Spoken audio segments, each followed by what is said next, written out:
ನನ್ನ ಹೆಸರು ವೀರೇಂದ್ರ ಸ್ವಾಮಿ ಅಂತ, DS ಮ್ಯಾಕ್ಸ್ ತಗೊಂಬಂತ, ಫ್ಲಾಟ್ ನಂಬರ್ 124. ಕನ್ಸ್ಟ್ರಕ್ಷನ್ ಇಷ್ಟ ಆಯಿತು. ಮನೆಯದು ಎಲ್ಲ ನಮಗೆ ವಾಸ್ತು ಪ್ರಕಾರ ಸರಿ ಇತ್ತು. ಆಮೇಲೆ ನಾನು ನೋಡಿದಂಗೆ ಕನ್ಸ್ಟ್ರಕ್ಷನ್ ತುಂಬ ಚೆನ್ನಾಗಿದೆ. ನಾವು ಅಂಡರ್ ಕನ್ಸ್ಟ್ರಕ್ಷನ್ ತೊಗೊಂಡಿರೋದ್ರಿಂದ ಈ ಯಾವುದೇ ಕ್ವಾಲಿಟಿಯಲ್ಲಿ ಅವರು ಕಂಪ್ರಮೈಸ್ ಆಗಿಲ್ಲ ಅಂತ ಅಂದ್ಕೊಂಡಿದ್ದೀನಿ. ಯಾಕೆಂದರೆ ನಾನು ವಾಟರ್ ಕ್ಯೂರಿಂಗ್ ಮಾಡ್ಕೋ ಅಷ್ಟೊತ್ತಿಗೆ ತೊಗೊಂಡಿದ್ವಿ.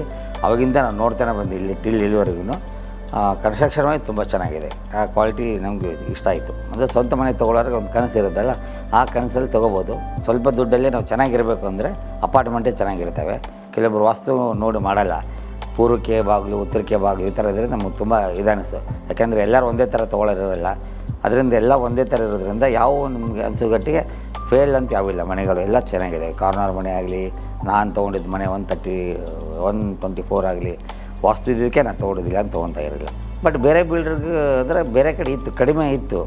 ಬಟ್ ಅವ್ರಿಗೆ ಯಾಕೋ ನನಗೆ ಕಡಿಮೆ ಇದ್ದರೂ ನನಗೆ ಯಾಕೋ ಇಷ್ಟ ಆಗಲಿಲ್ಲ. ಲೊಕೇಶನ್ನು ಅಲ್ಲೇ ಇತ್ತು, ಬಟ್ ಯಾಕೋ ಕನ್ಸ್ಟ್ರಕ್ಷನ್ ಬಗ್ಗೆ ನನಗೆ ಅಷ್ಟು ಸರಿ ಅನ್ನಿಸ್ಲಿಲ್ಲ. ಇದನ್ನು ಮೊದಲೇ ನೋಡಿದ್ರಿಂದ ನಮ್ಮ ಮನೆಯಲ್ಲಿ ಸ್ವಲ್ಪ ಒತ್ತಾಯ ಮಾಡಿದರು, ನಮ್ಮ ಫ್ರೆಂಡ್ಸು ಎಲ್ಲ ನೋಡ್ಬಿಡೋಣ ಅಂತ.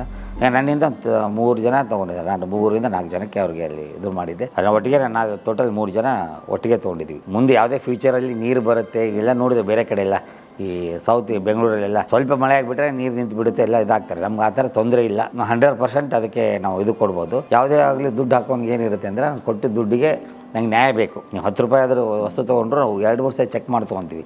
ಹಾಗೆ 60-70 ಲಕ್ಷ ನಾವು ಕೊಟ್ಟು ತೊಗೋಬೇಕಾದ್ರೆ ಚೆಕ್ ಮಾಡಲೇಬೇಕು. ಅದ್ರ ಬಗ್ಗೆನೂ ಬೇಜಾರಿಲ್ಲ. ನಂಗೆ ತುಂಬ ಹೆಮ್ಮೆ ಇದೆ. ನನ್ನ ರಿಲೇಷನ್ಸ್ ಬಂದವರೆಲ್ಲನೂ ಇದೊಂದು ಚೆನ್ನಾಗಿ ಮಾಡಿದ್ಯಾ, ನಮಗೆ ಅವ್ರಿಗೆ ಇಂಡಿವಿಜುವಲ್ ಮನೆಯೂ ಅಷ್ಟು ಇದು ಅನಿಸಿಲ್ಲ. ಇದ್ರ ಪ್ರಾಜೆಕ್ಟ್ ಬಗ್ಗೆ ನೋಡಿದ್ದಕ್ಕೆ ತುಂಬ ಒಳ್ಳೆಯ ಇದು ಕೊಟ್ಟಿದ್ದಾರೆ.